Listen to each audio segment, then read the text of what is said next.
Peace and blessings, family. Thank you for tuning in to another episode of Outside the Box. As you know, we won't waste a lot of time. Uh, with just the mumbo jumbo. For those that are interested, please hit the like button, share, or subscribe. I always encourage to leave comments in the comment section so that we can interact, so I can know what questions you may have, or issues or topics that you may want to discuss. Ultimately, there's a lot of things that the spectrum is broad for the information that we have, and the topics or the knowledge of topics in which we can discuss. Right now, as I've been getting back into it, we just been addressing somewhat identity, knowing who we are. And so we've been addressing this from the Christian perspective. As you know, I always quote Barbara Hillary, and I do believe that Christianity is a great shackle on our minds, because ultimately we are in a mental warfare. And so, as a man thinketh, so is he. And so, uh, the, the, the foundation of our liberation comes through awakening and changing our mindset and how we think. Therefore, we can perceive better or different than what we have perceived in the past. And so, this is why we start with the foundation of Christianity. I'm a licensed and ordained minister, coming out of the Christian religion. And so, therefore, this is an issue and a topic in which I'm thoroughly informed to be able to discuss, as well as, like I said, I just believe that it's a great hindrance and a great shackle to our people when it comes to our actual liberation. There's some things that have been brought to my attention, in conversations that I've had with people. I always try to keep notes and keep track of what it is that we're going to discuss going forward. I had a whole message, that I was going to put together and do, a couple days ago actually. But some other things have been brought to my understanding, or brought to my attention, and so I began to just ponder and meditate, you know, on some of these issues, because this is a tough subject for many within our community. Christianity is ultimately, the number one religion in the world, and especially within, I'm black. I'm no longer just focused only on the black community, but I am black, and so therefore I address my community. Um, the Christianity, like Barbara Hillary said, is such a great shackle or hindrance to us as a people, because of our perception and how we view the world, and how we view and understand the concept of God, um, how we view the concept of who we are and our position or relationship, as it as it concerns our existence in this world. A lot of these things are foundational from Christianity, the lie of Christianity. And so that's why I believe that this is a great issue and a great topic to address. I don't like to be redundant with information. I like to get information out there and keep moving forward. There's such a long, there's so many topics, should I say, this is such a deep topic as far as information that can be uncovered and dig through. But we must take it line upon line and precept upon precept. Like I said before, you can't give a baby a piece of steak. A baby has to sip on the nipple. They got to eat milk until they mature enough to be able to digest, heavier substances. And so this is where we are in our community. And like I say, these are questions that have been addressed to me. It's stirring a lot of feathers, and people are becoming, I guess you would say, upset or angered, because, you tell them about their Jesus and they ready to fight you, and it's been brought to my attention that there's some things that I need to address. And so, with that being said, understand that I'm not here to debate and go back and forth. I'll answer questions and I'll teach according to that which is brought to me. But when I say I'm not here to debate, I'm not. I've grown and I've matured myself from my old videos, and that's why I'm on the same channel. And I left the old videos up so you can go back and see. Like I myself have matured. Like I say, I believe that wisdom is the application of knowledge. And so, having knowledge is one thing, but you have to take that information and then apply it. And once you apply the information, then wisdom is developed. And so when it comes to this Christianity, like I say, I became a licensed and ordained minister, 20 years ago.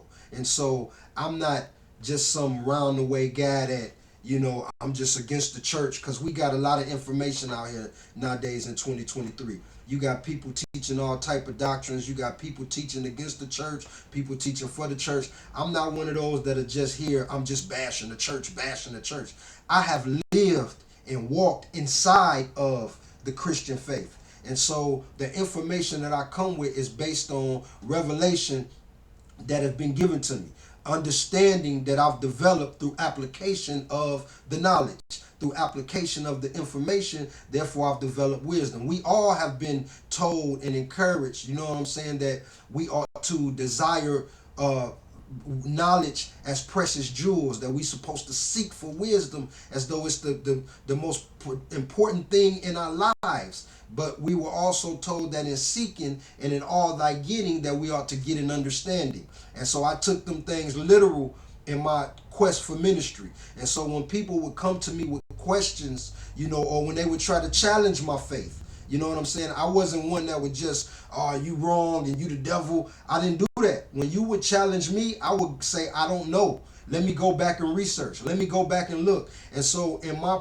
process of digging and uncovering and researching and searching and researching and searching, like I say, this is 20 years of applied knowledge. And so through my quest to make sure that I know I'm standing on truth, when I declare people, I'm teaching truth. As a minister, it's important to me. It was important to me when I declared to you that I'm giving you truth. It was important to me that I could bag up that statement by saying, this is the truth. Let me show you why this is the truth. Let me explain. So when I came across discrepancies, or when I came across areas that challenged my own understanding, I had to dig in and research. And so this is how we get to this place. And so now, like I say, I have people that are in that place now. As I'm giving information, people are getting upset and they're getting infuriated because they feel like I'm challenging their faith and I'm challenging their Jesus. Well, yes, I am. I am, to an extent. Yes, I am. I am challenging you because that's my purpose and my intention as a messenger of the doctrine of truth. And like I say, I'm just a lover of truth. I have like my love of truth supersedes my love of acknowledgement, or my love of prestige, or people pat me on the back, attaboy, good job, you the man of God, you the preacher. I don't care about the accolades. The only thing I'm concerned with is making sure that I'm walking in righteousness and truth. You know what I'm saying? And that I'm developing a more intimate and closer relationship as it concerns to my understanding of the Creator, the Most High. And I use them terms because God can be anything. I use the term God so that we understand that we're referring to the higher power, but your God might not be my God, because my God is the creator, the ultimate creator, the Most High, he who is above all, in all, and through all. I'm talking about the true spirit of creation. And so your God can be something else. And I'm sorry if people take offense to that, but that's why we in the process of teaching. And so I bring it at this approach and at this level because for the Christian community, our foundation is that the Bible is the ultimate word of God, and that the Bible is infinite and it's everything is unblemished. If it's in the word, then it's the truth. If it ain't in the word, then it ain't the truth. Well, the problem that I've had with that myself personally is that I'm a minister. So I know the book inside and out. I've had to read it 4 or 5 different times from, front to back, cover to cover. You know what I mean? I've studied Greek and Hebrew. We can exegete the text. We can go through all of these different things. And I'm sorry, but there's not a preacher that exists on the face of the earth. And if you are, you lying. And I'm going to tell you to your face that you're lying when you say that there's no discrepancies in the Bible. It's a lie. That's not the truth. Everything in the Bible does not correlate with everything else. There are contradictions that exist within the Bible. The term unicorn exists in the Bible. I'm sorry, but I have faith, but I've never seen a unicorn. So, and that's just a small example, but there's other things that we know contradict themselves within the Bible. You know what I'm saying? And we could go through there's lists of things that we could go through. Like I say, I'm not here to debate, to argue, because debating is going back and forth arguing about a point. I'm here to bring out the things that I believe are truth so that we can find a place of agreement, because ultimately what it boils down to is there is a creator. With everything in me, I believe that there's a creator. I believe that everybody believes that there's a creator. Even the atheist knows that there's a creator, because it's evident just in creation itself. When you look at creation, you can see intelligent design. And so this is the principle upon which we need to be looking at, is getting to know the creator and understanding. And so, like I say, I'm not here to debate. I'm not here to go back and forth with people. I'm here to give the information, and then it's up to you to go back and research, search and study. I am more than willing, and I'm open for the conversation. You know what I'm saying? I'm open for the disagreeing conversations. I want to be shown that I'm wrong. Please show me where my error, because like I say, I'm a lover of truth. So if you can show me where I'm wrong and show me where you have truth, I'm more than willing to acknowledge it and to say that I was wrong and apologize. I'm more than willing to, but you have to show me. It can't be based on how you feel and what you think. I need you to show me information, because that's what I'm giving to you is information. I'm giving you resources that you can go back and look up for yourself and research. I'm giving you scriptures. I'm teaching the teaching that hasn't been taught from the book that you claim to be truth. So I need you to show me where I'm in error. And again, like we say, or like people say, you know the tree by the fruit, but more importantly, wisdom is applied knowledge. So like I say, I'm teaching things that I have personally lived and walked through, that I have taken this information and applied it to my life, and I've seen it being fruitful, and I've seen the spiritual awakening, and I've seen the spiritual return, so to say. Because that's the thing when we speaking of spiritual things as well. Look, I just been rambling. I ain't even got into none of the lesson yet. This just me. There are spiritual, when it comes to the Bible, that's the thing, is that there is a truth. There's a doctrinal truth that exists within the book. This is how they were able to get away with the lie, was that it has enough truth entangled with it to deceive people's minds and spirit. And this is how they get away with it. And so what we don't want to do is just throw the whole baby out with the bathwater. We don't want to just say the Bible is just nothing. It's no good. It has discrepancies. It has contradictions. Not a doubt. It is not, I believe, it is not the infallible word of God, where God breathed through inspired men and every single word in the Bible is true. Just the book itself don't even stand. You have to study your history, people. Look up the King James Version didn't even exist until 1611. The world, the planet is, a million years old. Like the book ain't but a few hundred years old. Like it can't possibly be the true history of everything. There's Bibles that exist that are almost 1,000 years older than this Bible, this King James Version that people have accepted as the authorized version. This is merely the Protestant Bible that was created by Francis Bacon. Like I say, there's a history. I try to not get, like I say, there's so much information that can actually be dug up and uncovered to trace back the foundational roots. I'm just trying to deal with the beginning process of getting us to just look at the simple things and think about those simple things in the beginning, so that we can begin the process of opening our minds to be able to actually receive truth. And I'm going to always use that term truth. Not my truth, Not based on what I feel or how I feel or what I think, but I'm talking about truth. Truth is ultimate. You know what I'm saying? Truth doesn't require your belief for it to be. Only a lie needs you to believe it for it to be truth. Truth doesn't need you to believe it for it to be truth. Hear what I'm saying now? Only a lie needs to tap you and say, "Hey, you feel me? You hear me? You understand? You believe me, don't you?" Only a lie needs to ask you to believe it. The truth doesn't need your permission, and it doesn't need your belief. The truth is going to stand regardless because it's the truth. It doesn't need you to believe it. After the process or period of time, you will believe it.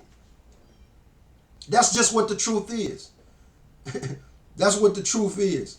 If I tell you something that's false, I'm gonna ask you. I'm gonna try to get you to believe me. You believe me, don't you? You believe me. You believe I beat Michael Jordan in basketball. You believe me, don't you? I need you to believe that. I'm gonna need you to believe me. I gotta get you to try to believe me, cause later on you're gonna find out that that's probably more than likely a lie. I ain't beat Michael Jordan. But I can tell you I beat my son, my little 10-year-old son, and I can tell you that, and I ain't gonna ask you, do you believe me?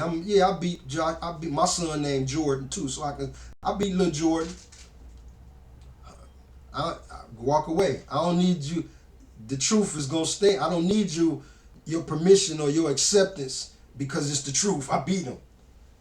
I know that may be as simple as that. I'm just, like I say, I'm just right now trying to get some thought process and I'm thinking and understanding because I've been getting people coming at me with this teaching that I'm giving, and I'm going to continue to teach truth.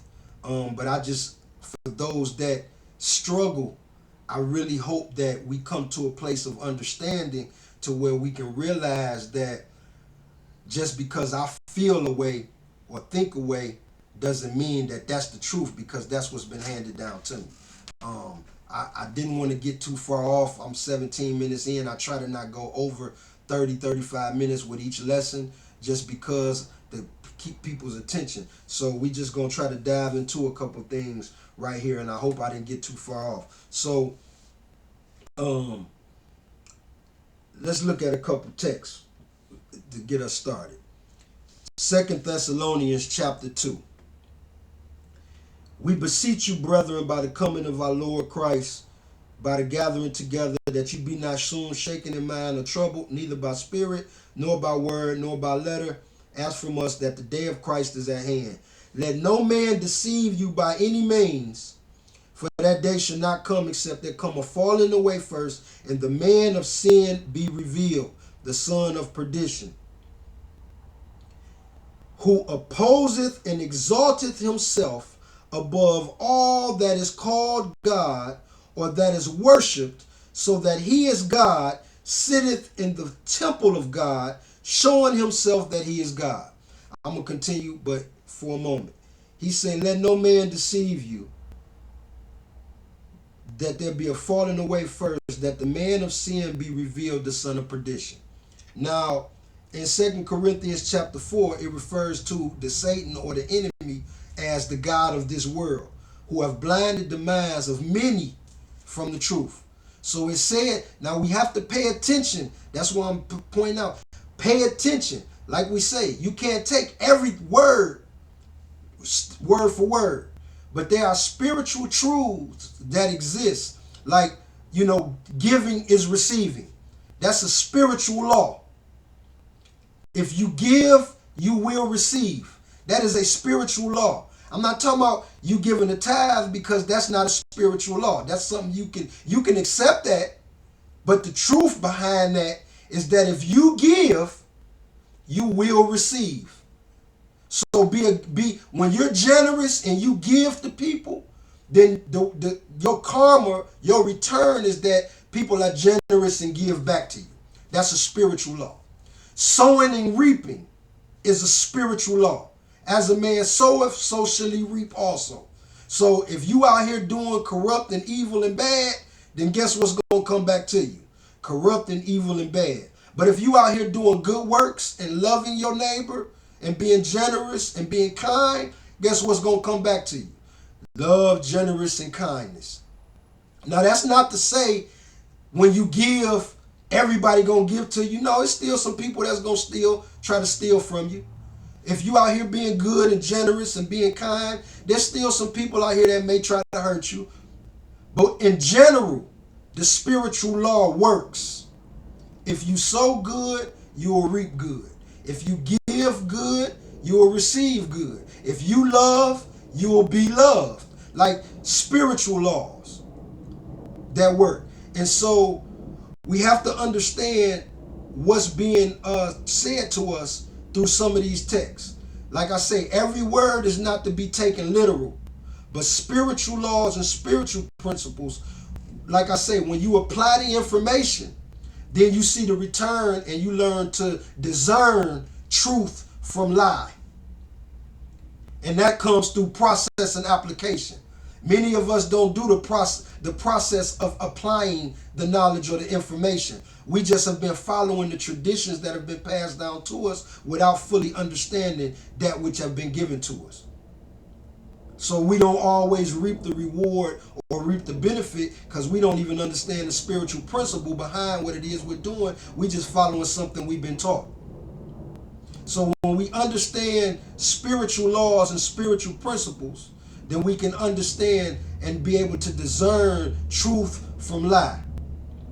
So within that, we have to understand when it says that Satan is the god of this world and he have blinded many from the truth.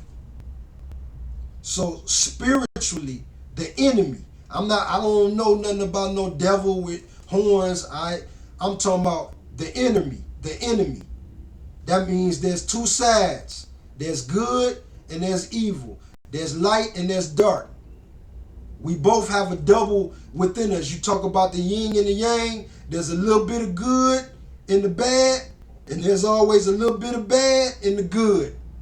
And there's always both sides, equilibrium, good and bad. And so what it's saying is that the evil, the enemy, and I say enemy, but for me it's really the inner me, because that's who I wrestle, that's who we wrestle with, is the inner me. But that's another lesson. We're going to get into that later. But the enemy has convinced, or he's the god of this world and have blinded the minds of many from the truth. Now mind you, when he said that was the 2 Corinthians. So in this text it says that that son of perdition will be revealed.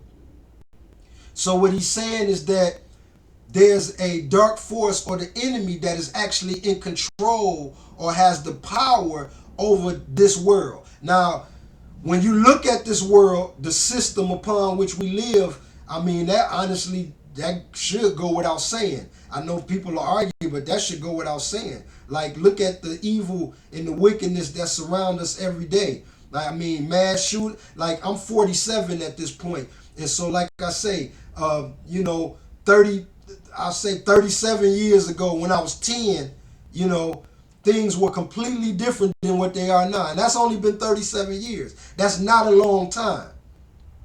We're not talking about, 5 generations, we're not talking about, the 1600s. I'm talking about 1980 something, 1990. I'm talking, 86. I was born in 70. I'm talking about 1986. That was just a little while ago. I ain't even considered old. There's people out here 70, 80, 90 years old. So at 47, I'm not old. But you can see the difference, the change that has happened in society and in our world. So this is what I mean by it should be obvious that the influence is negative. That's what I'll say. I won't even, the book is talking about Satan. I'm saying the influence is negative. And that's obvious. We can see that there's a negative influence. But what he says is that he exalts himself above all that is called God. Now again, when we say God, that's just for us to acknowledge that we're referring to the higher power. So what it's saying is that there's a negative influence that is exalting itself above everything that is called the Creator. Everything that is worship. And now it says, so that he as God. Now for those Bible people, this is written in capital. This is an uppercase G. So it's saying he as God. It ain't saying lowercase. It's saying so that he as God. Remember I talked before about the counterfeit? So he as God sitteth in the temple of God, showing himself that he is God.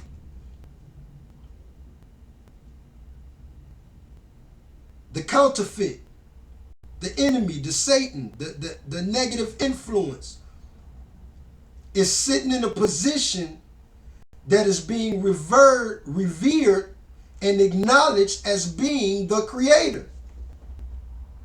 That means that people are worshiping and looking at the false image of the Creator, but yet giving him the praise, honor, and glory of the Creator. This ain't me making up nothing. I'm reading what is said in the book, and I have proper discernment between the two. So when we talking about religion being a counterfeit, as I've said before, and we talk about following, worshiping Jesus is not following after Christ, this is what we're talking about.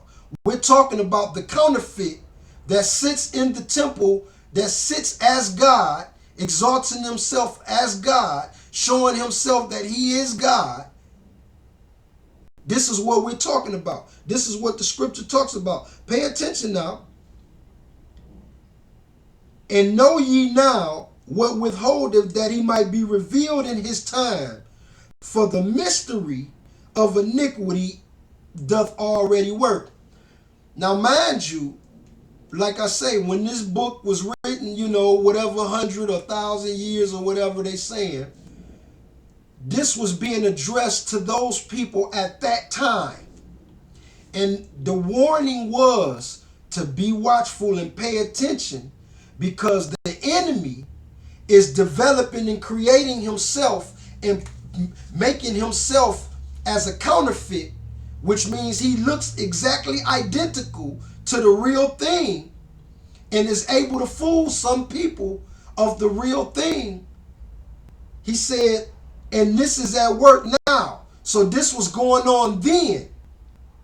This is why when he got to Corinthians, it talked about the God of this, Satan is the God of this world, who have deceived many and hid the people's minds and convinced them away from truth. Because the mystery of iniquity, the deceiver, was already at work. The process was already, the system was already generating and creating the counterfeit. Watch this now. And it says, even him whose coming is after the working of Satan. We just talked about what it said Satan was, the deceiver. With all powers and signs, notice, with all powers and signs and lying wonders, and with all deceivableness of unrighteousness in them that perish, because they received not the love of the truth. I'm not making this up. It's about our understanding and our perspective to be able to discern the truth of what's being said. It talks about the deceiver propping himself up as the creator, deceiving the whole world. I ain't making these words up. This is what it say. Making himself to be God, deceiving the world, blinding their minds from truth, with all powers and signs and lying wonders.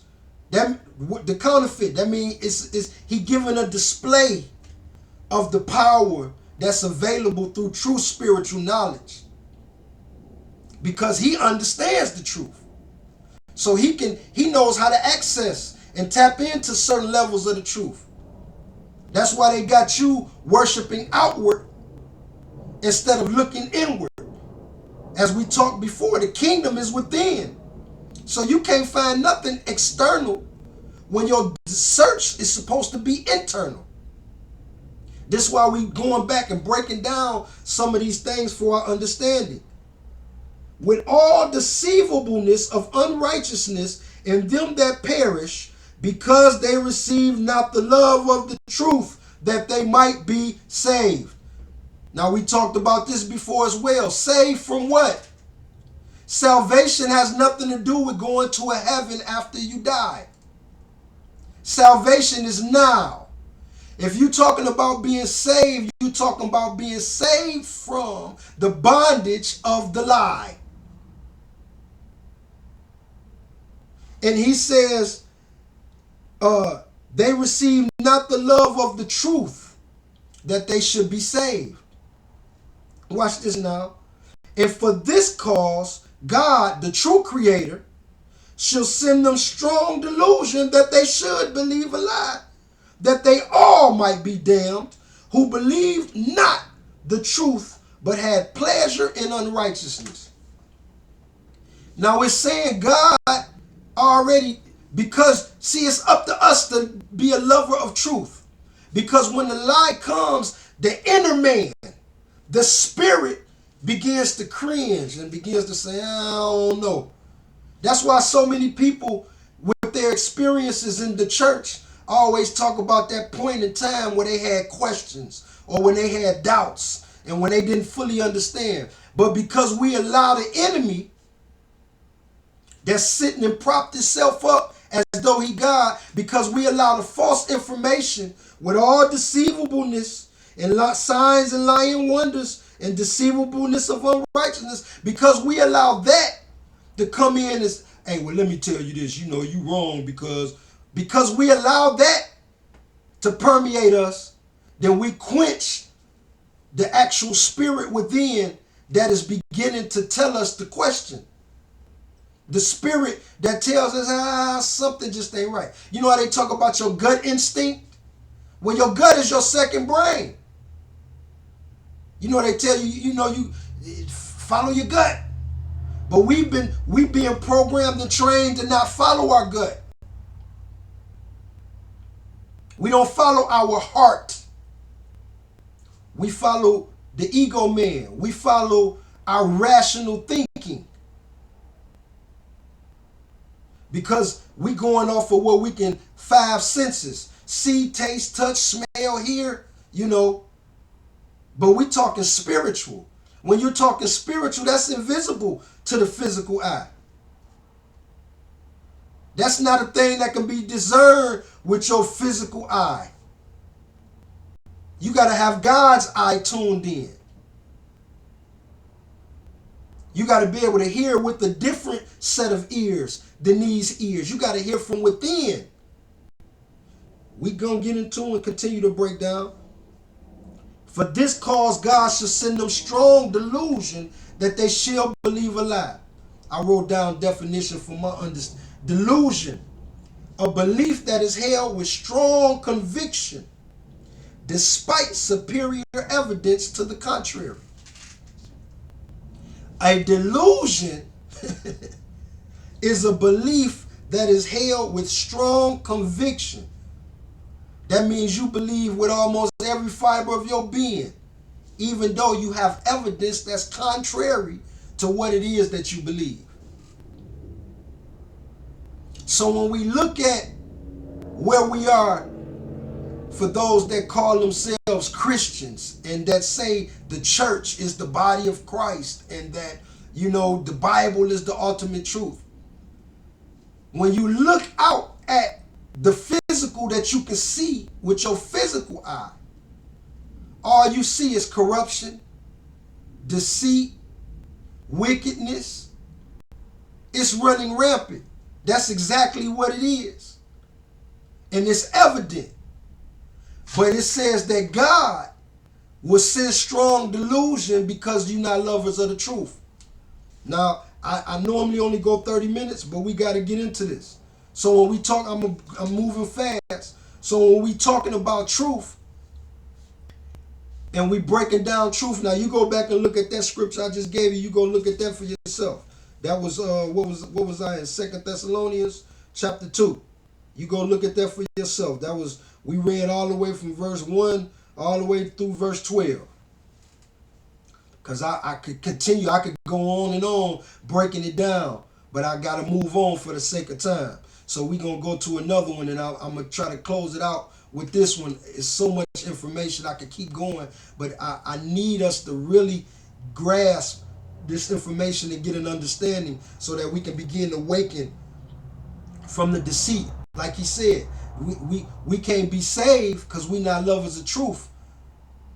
Because the bondage is the lie. We bound to a lie. We bound to thinking that we live in this physical fleshly body and that we are confounded to this physical three-dimensional realm, instead of truly understanding the nature of who we are. This was the message of the Christ that we're going to continue to get into. This was the message of the Christ, is that you are connected to the Most High because the spirit that lives in you, that animates you, makes you one with the Creator.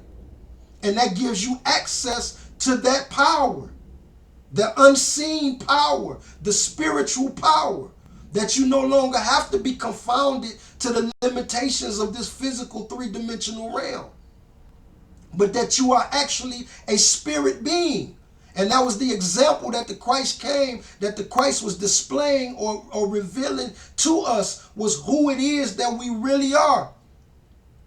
But the enemy, the one who sits as a deceiver, wants to keep you bound to the lie so that he can continue to flourish with the negative energy and continue to flourish while you remain bound. So you never access the power that's truly available to you, but you remain a slave to the system, thinking that we're free, but yet we bound.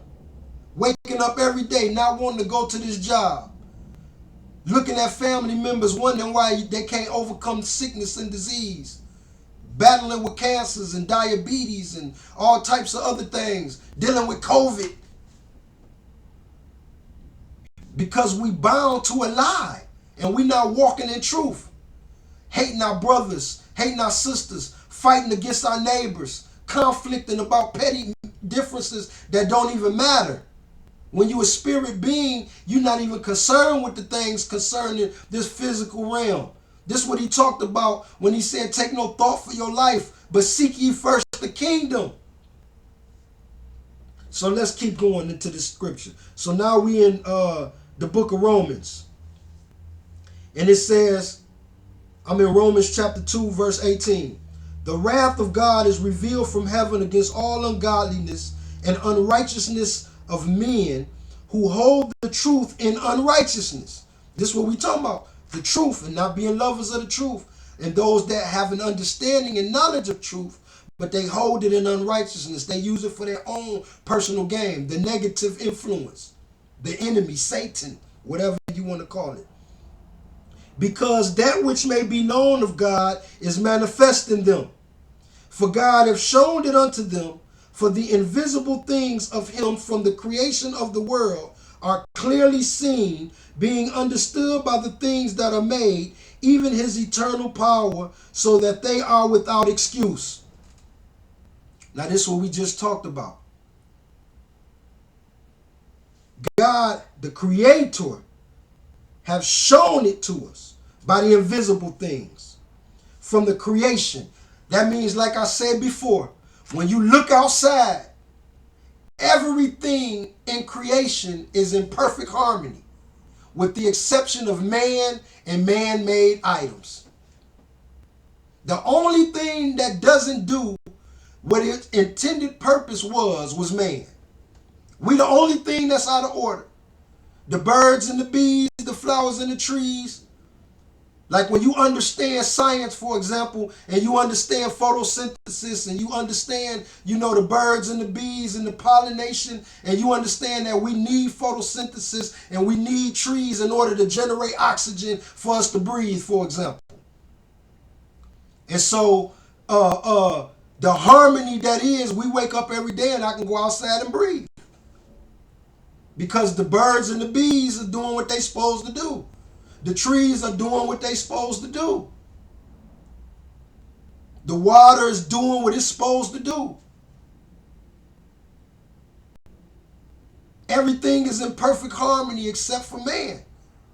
So I'm just saying that to say, so like we say, this is what this is saying to us is that there's no question that there's a creator.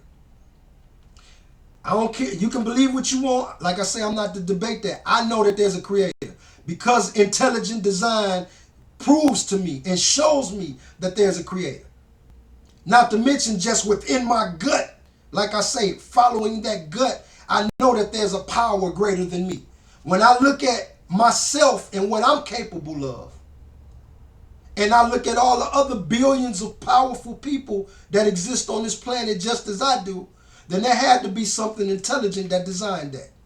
Now, people that want to talk about the Big Bang Theory and evolution, man, that don't even rationally make up. You go get some materials and set them outside and throw them all together and make them clash and tell me what kind of order and what type of order you going to get from that chaos. Don't make sense. I ain't even going to entertain that because it don't even make sense. When you talk about we evolved from a monkey, come on, man. I'm not a scientist, but just common sense. When you talk about evolution, the butterfly evolves from the caterpillar. The frog evolves from the tadpole. When I see the butterfly, the caterpillar no longer exists. When I see the frog, the tadpole no longer exists. Now, are there still tadpoles? Yes. Are there still other caterpillars? Yes. However, the caterpillars continue to turn into butterflies, and the tadpoles continue to turn into frogs. If people came from monkeys,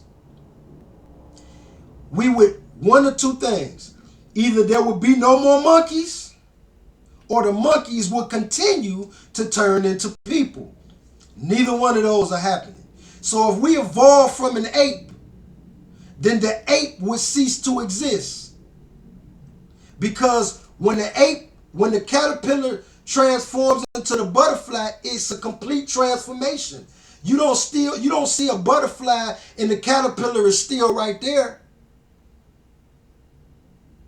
It's a continual process, which means that the apes that exist in the zoo right now today, they will continue to be transforming into human beings. I mean, come on, just use common sense, people. But again, that's a whole nother teaching when we talk about genetic modification and we talk about the real true story of the garden, of what happened in the garden. But again, that's meat. We ain't gonna get into the meat. We still on milk. Because yeah, there are some people that were genetically modified from Neanderthal man.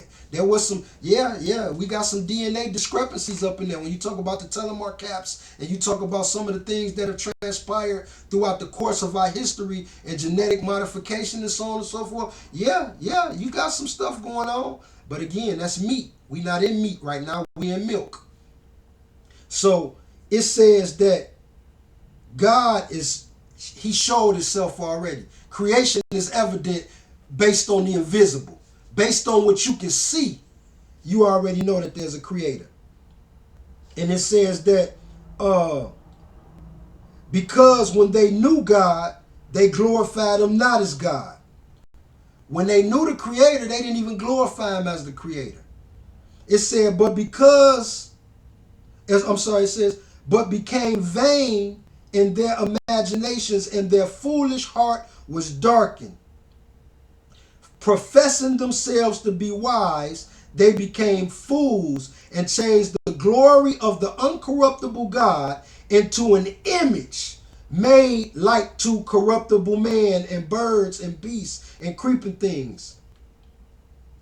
They changed the image of the uncorruptible creator, the invisible creator. Notice this. I'm not making these words up. They changed his image because they didn't glorify him as the creator. They changed his image because they became foolish. They was vain in their own foolish hearts.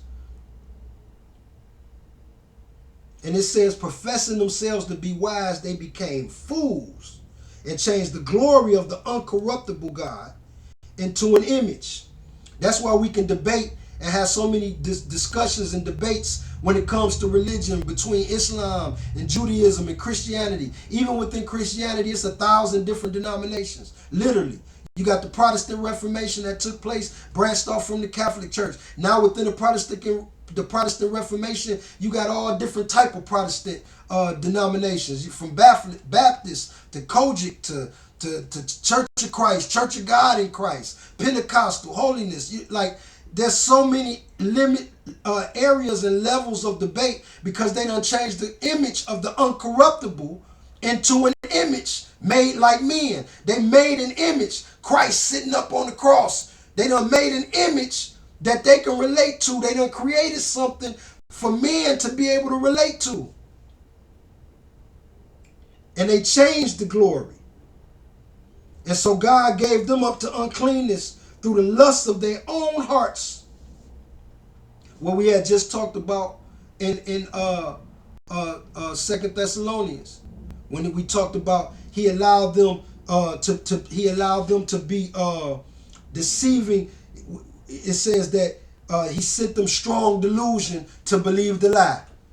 All right, since y'all don't want to follow truth, since y'all don't want to believe the truth that I'm teaching, all right, bump it. I'm gonna let y'all. I'm gonna let you. And he said so they all could be damned. I'm gonna let y'all follow that because y'all don't want to hear truth. And when you really understand what we're saying, it ain't about what God let or don't let. The Spirit exists within you, and so we either follow the true unction and spirit of the Most High Creator, or we automatically by default fall subject to the counterfeit, because it's the God of this world that has blinded the minds of many from the truth. This was all I didn't make this up. This is what is being said. And so we misunderstand the teaching of the truth of who the Creator is and what our relationship to the Creator is, because we are not lovers of truth and we've changed the image. Well, this is what it say now, verse 25. Change the truth of God into a lie and worship and serve the creature more than the Creator. And this is what we're talking about. Because they knew not God and they didn't acknowledge God, because they didn't acknowledge who the Creator truly was, because they allowed the enemy, the negative influence, to quench the spirit, they followed after the lie because they were not lovers of truth, and they changed the image of the uncorruptible Most High Creator and made an image that they could feel comfortable with and began to worship the creature more than the Creator. Oh my God. I ain't making this stuff up. I'm reading you the truth. But it's about being able to discern and understand the truths that's hidden in the lie. And there's more teaching. We're going to follow up with this. I'm at 48 minutes plus, and I didn't mean to go this far. But this is so pertinent to information that we have to begin to understand these truths if they're being taught. We have to begin to look at things from a different perspective than what we've been taught. And the truth exists within the lie.